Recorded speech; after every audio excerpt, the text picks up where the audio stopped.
ഞാൻ നീതു. എല്ലാവർക്കും എൻ്റെ ചാനലായ നീതുസ് ടേസ്റ്റി ഫുഡിലേക്ക് സ്വാഗതം. സദ്യക്കൊക്കെ നമ്മൾ മറക്കാതെ തന്നെ വിളമ്പുന്ന ഒരു ഐറ്റമാണ് ഞാൻ ഇന്ന് തയ്യാറാക്കാനായിട്ട് പോകുന്നത്. ശർക്കര ഉപ്പേരി അല്ലെങ്കിൽ ശർക്കര വരട്ടിയത്. ഇത് ഇഷ്ടമില്ലാത്തവർ വളരെ കുറവാണല്ലേ. അപ്പോൾ നമുക്ക് നമ്മുടെ ശർക്കര ഉപ്പേരി വളരെ ഈസി ആയിട്ടും ടേസ്റ്റോട് കൂടിയും എങ്ങനെയാണ് തയ്യാറാക്കുന്നതെന്ന് നോക്കാം. ശർക്കര വരട്ടിയത് ഉണ്ടാക്കാനായിട്ട് ഞാനിവിടെ 3 നേന്ത്രക്കായയാണ് എടുത്തിരിക്കുന്നത്. ഇത് അത്യാവശ്യം മൂത്ത നേന്ത്രക്കായാണ്. നല്ല മൂപ്പുള്ള നേന്ത്രക്കായ തന്നെ എടുക്കാനായിട്ട് ശ്രദ്ധിക്കണം. അപ്പോഴാണ് നമ്മുടെ ശർക്കര വരട്ടിയത് നല്ല അടിപൊളിയായിട്ട് വരുള്ളൂ. ഇനി നമുക്ക് കുറച്ച് വെള്ളത്തിലോട്ട് ഒരു 1/2 ടീസ്പൂൺ മഞ്ഞൾപ്പൊടി ചേർത്ത് കൊടുക്കാം. ഇതിലേക്കാണ് നമ്മൾ തൊലി കളഞ്ഞിട്ടുള്ള കായ ഇട്ട് കൊടുക്കാനായിട്ട് പോകുന്നത്. ഇനി നമുക്ക് ഈ നേന്ത്രക്കായ മുറിക്കുന്നതിന് മുമ്പായി നമ്മുടെ കയ്യിൽ കുറച്ച് എണ്ണ തടവി കൊടുക്കുന്നത് നല്ലതാണ്. അപ്പോൾ നമ്മുടെ കയ്യിലൊക്കെ കറ പിടിക്കാൻ സാധ്യത കുറവാണ്. അപ്പോൾ നിങ്ങളും അങ്ങനെ ഒന്ന് ചെയ്തു നോക്കൂ. ഇനി നമ്മുടെ ഈ കായയുടെ 2 അറ്റവും കട്ട് ചെയ്തെടുത്തതിന് ശേഷം നമുക്കിതാ ഈ പൊങ്ങി നിൽക്കുന്ന ഈ ഭാഗം ഇതുപോലെ ഇങ്ങനെ ഒന്ന് വരഞ്ഞു കൊടുക്കുക. കത്തിയുടെ ആ കൂർത്ത ഭാഗം കൊണ്ട് ഇങ്ങനെ വരഞ്ഞു കൊടുത്താൽ മതിയാവും. നമുക്കിങ്ങനെ എല്ലാ ഭാഗവും ഇതുപോലെ ഇങ്ങനെ വരഞ്ഞു കൊടുക്കുക. അപ്പോൾ പെട്ടെന്ന് തന്നെ നമുക്ക് തൊലി കളഞ്ഞു കിടക്കാം. നമ്മുടെ കായയുടെ എല്ലാ ഭാഗവും ഇങ്ങനെ വരഞ്ഞു കൊടുത്തിട്ടുണ്ട്. ഇനി നമുക്കിതാ ഈ കത്തി കൊണ്ട് ഇങ്ങനെ മെല്ലെ നമുക്കിതൊന്ന് ഇങ്ങനെ അടർത്തി കൊടുക്കാം. നമ്മളുണ്ടല്ലോ, ഇത് ആഴത്തിൽ വരഞ്ഞു കൊടുക്കാനായിട്ട് പാടില്ല. ആഴത്തിൽ വരഞ്ഞു കൊടുത്തിട്ടുണ്ടെങ്കിൽ നമ്മുടെ കായ മുറിഞ്ഞു പോകാൻ സാധ്യത കൂടുതലാണ്. അതുകൊണ്ട് ഇതിൻ്റെ തൊലി ഭാഗം മാത്രം ഒന്ന് ശ്രദ്ധിച്ച് വരഞ്ഞു കൊടുത്താൽ മതി.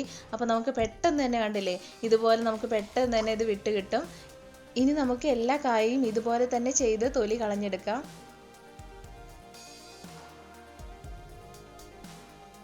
ഇപ്പം ഞാനിതാ ഈ ഒരു കായയുടെ തൊലിയെല്ലാം കളഞ്ഞെടുത്തിട്ടുണ്ട്. ഇനി നമുക്കിത് മഞ്ഞൾപ്പൊടി ഇട്ട വെള്ളത്തിലോട്ട് ഇട്ട് കൊടുക്കാം. നമുക്കിനി കായയുടെ തൊലി കളയേണ്ട ആവശ്യമൊന്നുമില്ല. ഇത് തന്നെയോ അല്ലെങ്കിൽ പയറിൻ്റെ കൂടെയൊക്കെ ഇട്ട് വെക്കാനായിട്ട് നല്ലൊരു ടേസ്റ്റാണ്. ഇതിനി തോരൻ വെക്കാൻ അറിയാത്തവരുണ്ടെങ്കിൽ ഒന്ന് കമൻറ്റ് ചെയ്താൽ മതി. ഞാനതൊരു മറ്റൊരു വീഡിയോയിൽ കാണിക്കാം. ഇനി നമുക്കിതിനെല്ലാം തോലും കളഞ്ഞിട്ട് മഞ്ഞവെള്ളത്തിൽ ഒരു 1/2 മണിക്കൂർ നേരം ഇട്ട് വെക്കണം. ഇപ്പോൾ ദാ ഞാൻ ഒരു 1/2 മണിക്കൂർ കഴിഞ്ഞതിന് ശേഷം നല്ലപോലെ കഴുകിയെടുത്തതാണ്. ഇനി ഇതൊന്ന് ഡ്രൈ ആക്കി എടുക്കാനായിട്ട് ഒരു ടിഷ്യൂ പേപ്പർ വെച്ചിട്ടോ അല്ലെങ്കിൽ ഒരു തുണി കൊണ്ടോ നമുക്കിത് നല്ല പോലെ തന്നെ തുടച്ചെടുക്കാം. നല്ല പോലെ ഇത് തുടച്ചെടുക്കണം. അപ്പോഴാണ് അതിലെ വെള്ളമൊക്കെ നല്ല പോലെ കളഞ്ഞെടുക്കണം. നന്നായിട്ട് ഇത് തുടച്ചെടുക്കാം. നമ്മുടെ ഇത് മഞ്ഞൾപ്പൊടി ഇട്ട വെള്ളത്തിൽ ഇട്ടത് കൊണ്ട് തന്നെ ഇതിലെ കറയെല്ലാം പോയിട്ടുണ്ടാവും.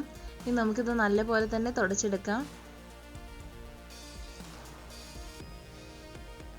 ഇപ്പോൾ ദാ ഞാൻ എല്ലാ കായയും അങ്ങനെ തുടച്ചെടുത്തിട്ടുണ്ട്. ഇത് അരിഞ്ഞെടുക്കാനായിട്ട് 2ആയി മുറിച്ചതിന് ശേഷം നമുക്കിതാ ഇതുപോലെ ഒന്ന് ചെരിച്ച് കുറച്ച് വലുപ്പത്തിലൊന്ന് കട്ട് ചെയ്തെടുക്കാം. ഇതാ കണ്ടില്ലേ, ഇതുപോലെ ഇത്രയും കട്ടി മതി. നമുക്ക് അധികം കനത്തിലൊന്നും അത് അരിഞ്ഞെടുക്കേണ്ട ആവശ്യമില്ല. അത്യാവശ്യം ഒരു മീഡിയം സൈസിൽ കുറച്ച് കനം കൂട്ടിയാൽ മതി. ഞാനിപ്പോൾ അതാ ഈ കണ്ടില്ലേ, ഇതുപോലെയാണ് ഞാൻ അരിഞ്ഞെടുക്കുന്നത്. ഇതുപോലെ നമുക്ക് എല്ലാ കായയും അരിഞ്ഞെടുക്കാം.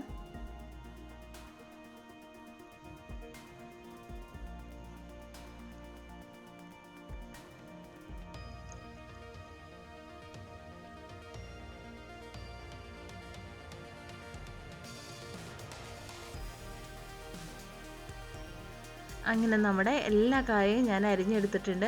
ഇതാ ഈ ഒരു വലിപ്പത്തിലാണ് ഞാൻ എല്ലാ കായയും അരിഞ്ഞെടുത്തിരിക്കുന്നത്. ഇനി നമുക്കിത് ഫ്രൈ ചെയ്തെടുക്കാനായിട്ട് ഒരു പാനിലേക്ക് വറക്കാൻ ആവശ്യമായിട്ടുള്ള എണ്ണ ഒഴിച്ചു കൊടുത്തിട്ടുണ്ട്. ഞാനിവിടെ വെളിച്ചെണ്ണയാണ് ഒഴിച്ചു കൊടുത്തിരിക്കുന്നത്. സൺഫ്ലവർ ഓയിലിൽ നമുക്ക് ഇതുപോലെ തന്നെ ചെയ്തെടുക്കാവുന്നതാണ്. പക്ഷേ വെളിച്ചെണ്ണയിൽ ചെയ്തെടുക്കുമ്പോൾ നമ്മുടെ കായ വറുത്തതിന് നല്ലൊരു ടേസ്റ്റാണ്. അപ്പോൾ എല്ലാവരും വെളിച്ചെണ്ണയിൽ തന്നെ മാക്സിമം ചെയ്യാനായിട്ട് ശ്രദ്ധിക്കണം. പിന്നെ വേറൊരു കാര്യം ശ്രദ്ധിക്കേണ്ടത്, നമ്മൾ എണ്ണ ചൂടാക്കുന്ന സമയത്ത് മീഡിയം ഫ്ലെയിമിൽ വെച്ചിട്ട് വേണം നമ്മുടെ എണ്ണ ചൂടാക്കാനായിട്ട്. ഇനി ഇത് ഹൈ ഫ്ലെയിമിലും ലോ ഫ്ലെയിമിലും വെച്ച് വറുത്തെടുക്കാനായിട്ട് പാടില്ല. നമുക്കൊരു മീഡിയം ഫ്ലെയിമിൽ വെച്ചിട്ട് തന്നെ ഇത് വറുത്തെടുക്കാം. അപ്പോഴാണ് ഈ കായയുടെ എല്ലാ സൈഡും എല്ലാ ഭാഗവും നല്ല പോലെ തന്നെ ഫ്രൈ ആയി വരുള്ളൂ. ഇനി നമുക്കിതെല്ലാം ഇളക്കി കൊടുത്തുകൊണ്ടിരിക്കണം. ഞാനിപ്പോൾ അരിഞ്ഞു വെച്ചതിൽ നിന്നും കുറച്ച് കായയാണ് ഇട്ട് കൊടുത്തിട്ടുള്ളത്. ഇനി നമുക്ക് ഇതെല്ലാം വറുത്തെടുത്തതിന് ശേഷം ബാക്കിയുള്ളതും ഇതുപോലെ തന്നെ ഫ്രൈ ചെയ്തെടുക്കാം. നല്ല പോലെ തന്നെ ഇളക്കി കൊടുക്കാം. നമ്മൾ കായ ചിപ്സ് ഉണ്ടാക്കുന്ന സമയത്ത് അത് നല്ല നൈസായി തന്നെ അരിഞ്ഞതുകൊണ്ട് അത് പെട്ടെന്ന് തന്നെ ഫ്രൈ ആയിട്ട് വരും. ഇത് നമുക്ക് വറുത്തെടുക്കുമ്പോൾ കുറച്ച് സമയം പിടിക്കും. കുറച്ച് കട്ടി കൂടിയതുകൊണ്ട് തന്നെ നമുക്ക് സാവകാശം നമുക്കിത് വറുത്തെടുക്കാം. ഇപ്പോൾ ദാ ഇത് ഏകദേശം ആയിട്ടുണ്ട്. ചെറുതായൊക്കെ കളറൊക്കെ ഒന്ന് മാറി വന്നിട്ടുണ്ട്. ഈ സമയത്ത് ഇതിലേക്ക് നമുക്ക് 1 ടീസ്പൂൺ വെള്ളം ചേർത്ത് കൊടുക്കാം. വെള്ളം ചേർത്ത് ഫ്രൈ ചെയ്തെടുക്കുമ്പോൾ നമുക്കൊരു ഉറപ്പാണ് കായൊക്കെ നല്ലപോലെ തന്നെ വെന്ത് കാണും എന്നുള്ളൊരു ഉറപ്പാണ്. വെള്ളം ചേർത്ത് കൊടുക്കുമ്പോൾ തന്നെ നമ്മുടെ കായയുടെ ഉള്ളിലുള്ള ഭാഗമൊക്കെ നല്ലപോലെ തന്നെ വെന്ത് വരും. ഇപ്പോൾ ഇതാ ഇതിൽ പത പോലെയൊക്കെ വരുന്നത് അത് നമ്മൾ വെള്ളം ചേർത്ത് കൊടുത്തത് കൊണ്ടാണ്. ഇതിപ്പോൾ ഒന്ന് കുഴഞ്ഞതുപോലെ ഇരിക്കും. പിന്നെ ഈ വെള്ളം എല്ലാം വറ്റി കഴിഞ്ഞതിന് ശേഷം ഇത് നല്ലപോലെ തന്നെ ഡ്രൈ ആയി ഇത് കായയുടെ ഉള്ള ഭാഗം എല്ലാം നല്ലപോലെ തന്നെ കുക്കായി നല്ല പാകമായിട്ട് തന്നെ വന്നോളും.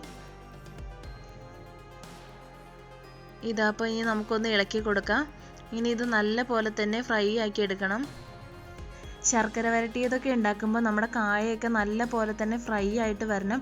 ഉൾഭാഗമൊക്കെ നല്ല പോലെ വെന്ത് വരണം. അപ്പോഴാണ് നമുക്കത് കുഴഞ്ഞു പോവാതെയൊക്കെ നല്ല കറക്റ്റായിട്ട് കിട്ടുള്ളൂ.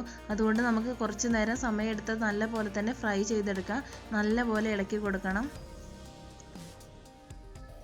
ഇപ്പം ഇതെല്ലാം നല്ല പോലെ തന്നെ ഫ്രൈ ആയി വന്നിട്ടുണ്ട്. ഇനി നമുക്കിത് കോരിയെടുത്ത് ഒരു പാത്രത്തിലോട്ട് മാറ്റാം. എല്ലാ കായ വറുത്തതും നമുക്ക് ഇതുപോലെ കോരിയെടുക്കണം. ഇനി നമുക്ക് അരിഞ്ഞു വെച്ചിരിക്കുന്ന ബാക്കിയുള്ള കായ കൂടി ഇതുപോലെ ഫ്രൈ ചെയ്തെടുക്കാം. ഞാനിപ്പോൾ അങ്ങനെ എല്ലാ കായയും ഫ്രൈ ചെയ്ത് ഒരു പാത്രത്തിൽ ടിഷ്യൂ പേപ്പർ വെച്ച് അതിലോട്ട് മാറ്റിയിട്ടുണ്ട്. ഇതെല്ലാം ഇപ്പോൾ നല്ല പോലെ തന്നെ ഫ്രൈ ആയി നല്ല ക്രിസ്പി ആയി വന്നിട്ടുണ്ട്. ഇനി നമുക്കിത് മാറ്റി വയ്ക്കാം. ഇതിലേക്ക് ശർക്കരപ്പാനി തയ്യാറാക്കാനായിട്ട് നല്ല ഡാർക്ക് കളറുള്ള ശർക്കര തന്നെ വേണം. ഞാൻ ഇതുപോലെ കുറച്ച് ശർക്കര എടുത്തിട്ടുണ്ട്. ഇത് നല്ല ഡാർക്ക് കളറുള്ള ശർക്കരയാണ്. ഇനി നമുക്കിതിലേക്ക് വളരെ കുറച്ച് വെള്ളം ചേർത്ത് കൊടുത്താൽ മതിയാവും. ഞാനിപ്പോൾ ഒരു അര ഗ്ലാസ് വെള്ളം ചേർത്ത് കൊടുത്തിട്ടുണ്ട്. ഇനി ഇത് നല്ലതുപോലെ തന്നെ മെൽറ്റാക്കി എടുക്കണം. നല്ലപോലെ നമുക്ക് ഇളക്കി കൊടുക്കാം. ഇതിലേക്ക് നമ്മൾ പഞ്ചസാര കൂടി ചേർത്ത് കൊടുക്കുന്നുണ്ട്. അപ്പോൾ ശർക്കര വളരെ കുറച്ചെടുത്താൽ മതി. നിങ്ങളുടെ കയ്യിൽ അച്ച് ശർക്കരയാണെങ്കിൽ 2 അച്ച് ശർക്കര എടുത്താൽ മതിയാവും. ഇപ്പോൾ ഇത് റെഡി ആയിട്ടുണ്ട്. ഇനി നമുക്കൊരു പാത്രത്തിലോട്ട് ഇത് അരിച്ചൊഴിക്കാം. ഈ ശർക്കരയിലൊക്കെ നല്ല അഴുക്കുണ്ടാവും. അപ്പോൾ ഇതുപോലെ അരിച്ചൊഴിക്കുന്നതാണ് നല്ലത്. ഇനി ഒരു 1/4 ടീസ്പൂൺ പഞ്ചസാര കൂടി ചേർത്ത് കൊടുക്കാം.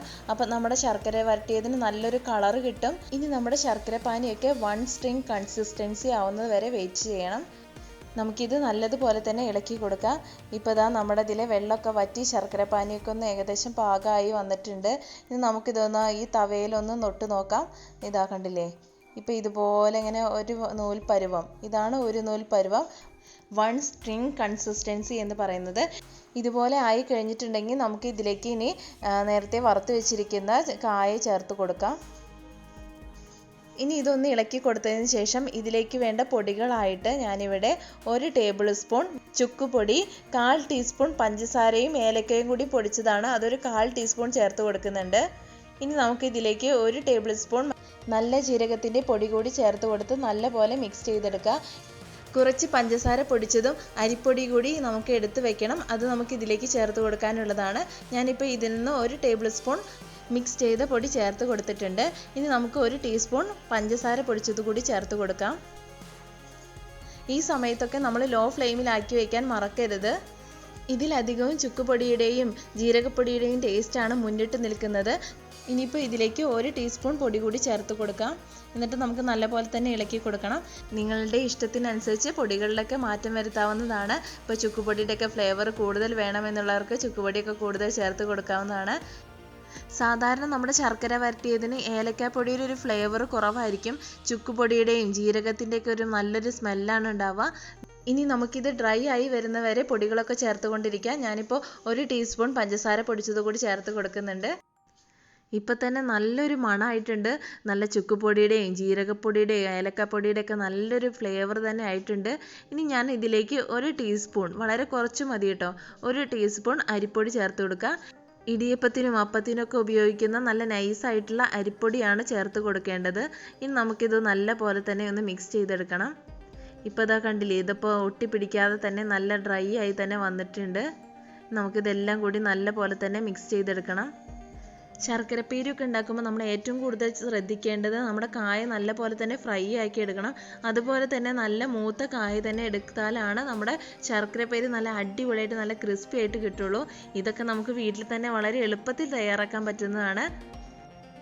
ഇപ്പം നമ്മുടെ ശർക്കരപ്പേരി ഏകദേശം റെഡി ആയിട്ട് വന്നിട്ടുണ്ട്. ഇനി നമുക്ക് ബാലൻസ് ഉള്ള ബാക്കിയുള്ള പൊടി കൂടി ഇതിലേക്ക് ചേർത്ത് കൊടുക്കാം. ചുക്കും ജീരകവും ഏലക്കയൊക്കെ പൊടിച്ചിട്ടുള്ള ആ പൊടി നമുക്ക് ഇതിലേക്ക് ചേർത്ത് കൊടുക്കാം. ഇതിപ്പോൾ ഒരു 1/2 ടീസ്പൂൺ ഉണ്ട് എൻ്റെ കയ്യിൽ, അത് നമുക്ക് ചേർത്ത് കൊടുക്കാവുന്നതാണ്.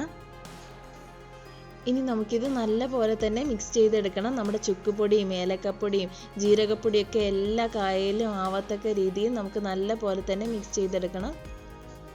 ഇതിപ്പോൾ നല്ല കറക്റ്റ് മധുരമായിട്ടുണ്ട്, നല്ല കറക്റ്റ് പാകമായിട്ടുണ്ട്. നമ്മുടെ ശർക്കരപ്പേരി നല്ല കളറും നല്ല അടിപൊളിയായിട്ട് തന്നെ വന്നിട്ടുണ്ട്. കുട്ടികളുടെയും വലിയവരുടെയൊക്കെ ഫേവറേറ്റ് ആയിട്ടുള്ള ശർക്കരപ്പേരി ഇതാ റെഡി ആയിട്ടുണ്ട്. ഇതിപ്പോൾ കണ്ടില്ലേ, ഇതിപ്പോൾ തൊട്ട് നോക്കുമ്പോൾ തന്നെ നല്ലൊരു ഹാർഡായി തന്നെ വന്നിട്ടുണ്ട്. കഴിക്കാനും നല്ലൊരു ടേസ്റ്റാണ്. അപ്പോൾ എല്ലാവരും ഇത് ട്രൈ ചെയ്ത് നോക്കണം.